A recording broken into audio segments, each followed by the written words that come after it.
Hello friends, I welcome you all on A1 study area. Myself Aftab Rana. आज हम Bihar BEd के GK GS प्रश्नों पर डिस्कस करेंगे। तो अब हम वीडियो को स्टार्ट करते हैं। आज का पहला प्रश्न है, निम्नलिखित में से कौन सा सफ़ेद फास्फोरस है? तो फास्फोरस एक लाल फास्फोरस होता है और एक सफ़ेद फास्फोरस होता है।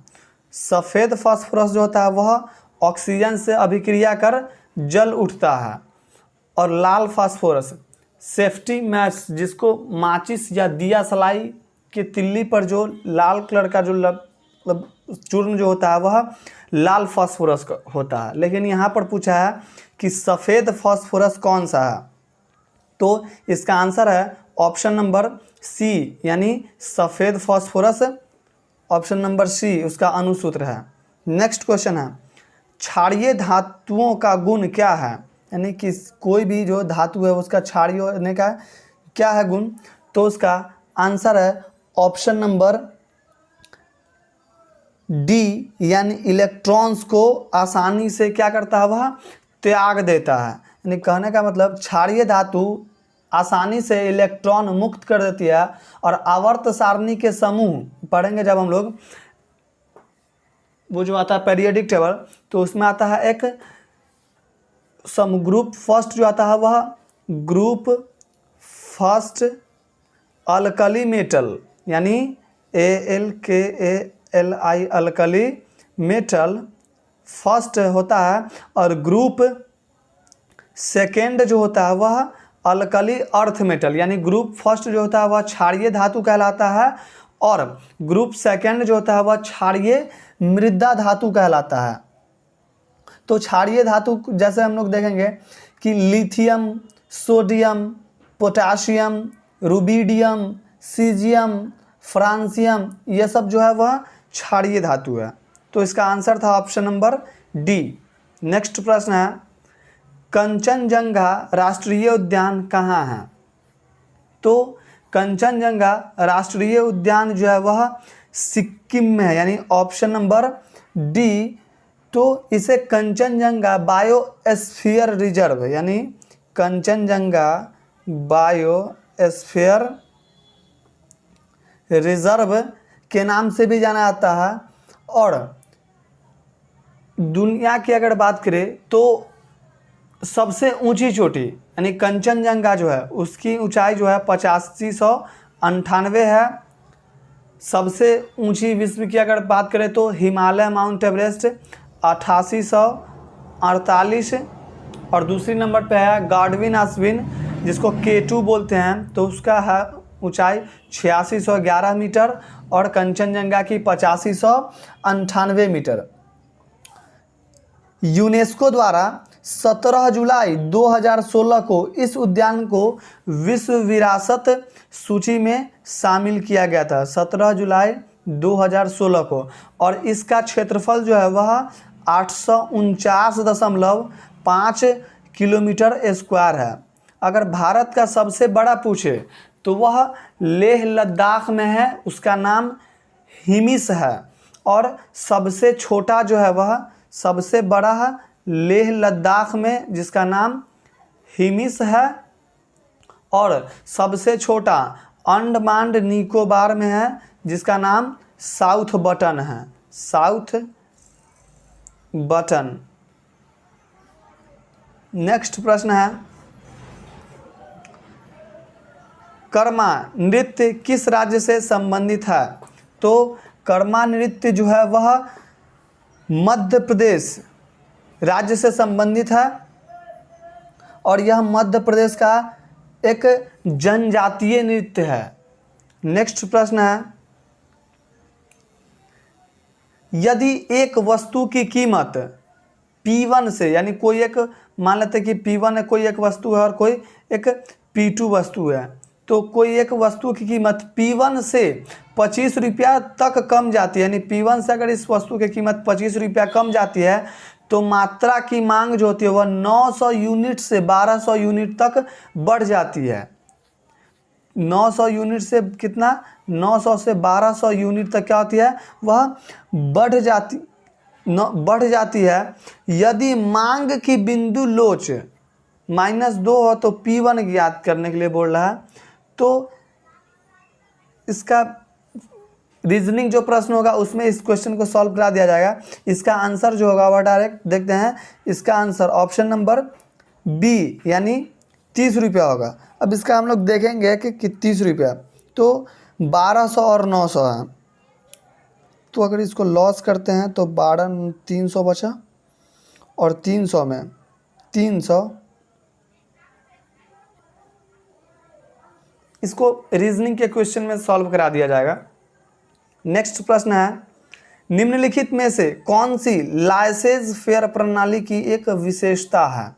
तो इसका आंसर जो है वह ऑप्शन नंबर ए यानी सरकार का कोई हस्तक्षेप नहीं होता। लाइसेंस फेयर प्रणाली, इसको अगर समझेंगे तो यह एक वैसी आर्थिक प्रणाली है जिसमें विभिन्न व्यावसायिक पक्षों के बीच होने वाले कारोबार में विनियमन यानी रेगुलेशन, विशेषाधिकार, दर और सब्सिडी आदि सदृश किसी प्रकार का सरकारी हस्तक्षेप नहीं होता है। इसे ही हम लोग लाइसेंस फेयर प्रणाली कहते हैं। तो इसका आंसर था यानी सरकार का कोई हस्तक्षेप न होना। नेक्स्ट प्रश्न है, सल्फर डाइऑक्साइड का प्रदूषण निम्नलिखित में से किसके अत्यधिक वृद्धि होने का सूचक है। तो इसका आंसर जो है वह ऑप्शन नंबर बी यानी लाइकेन। लाइकेन को हम, यह प्राकृतिक सूचक है प्रदूषण मापने का। तो सल्फर डाइऑक्साइड यह प्रदूषण मापने का यह प्राकृतिक सूचक है लाइकेन। तो और लाइकेन को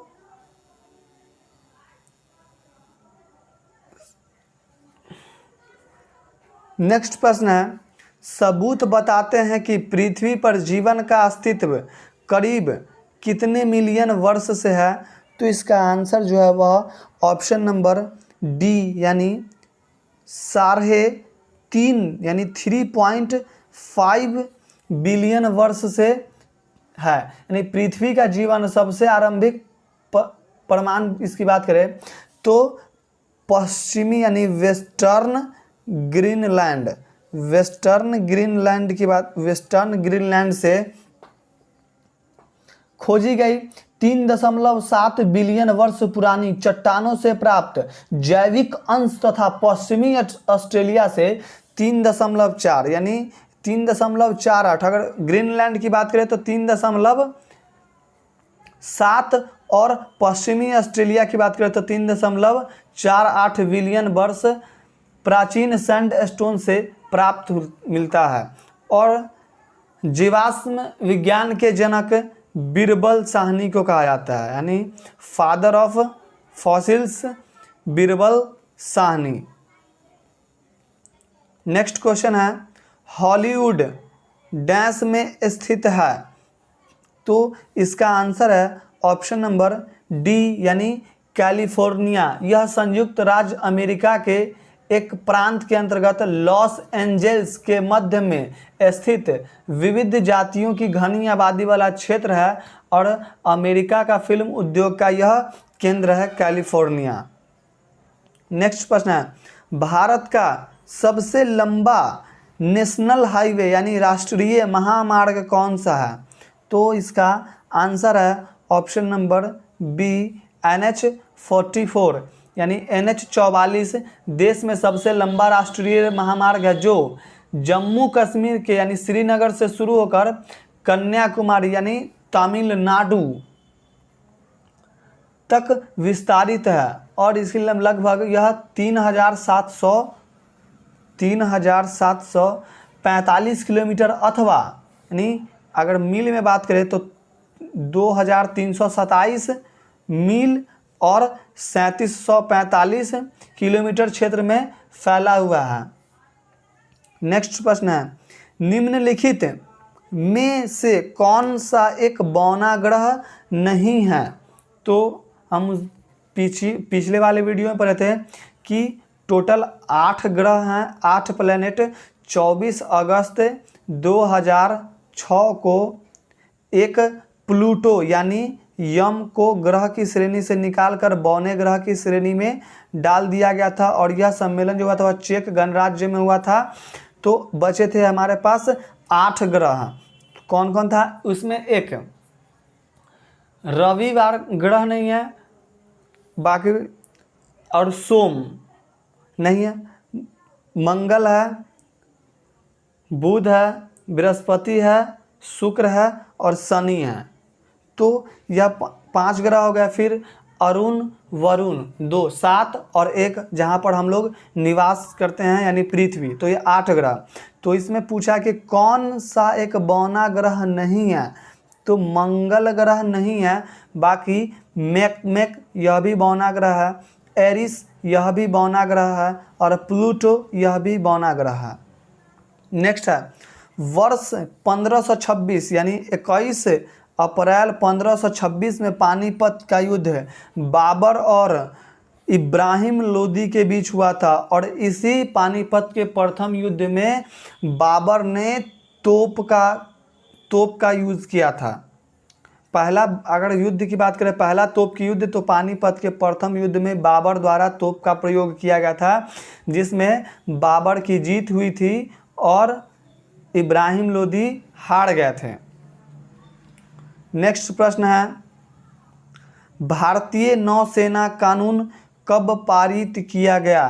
तो भारतीय नौसेना कानून जो था वह 1927 में पारित किया गया। नेक्स्ट प्रश्न है पुलित्जर पुरस्कार को किस वर्ष में स्थापित किया गया था? तो पुलित्जर पुरस्कार को 1917 में स्थापित किया गया था, और 1917 में महात्मा गांधी जी द्वारा चंपारण सत्याग्रह भी हुआ था।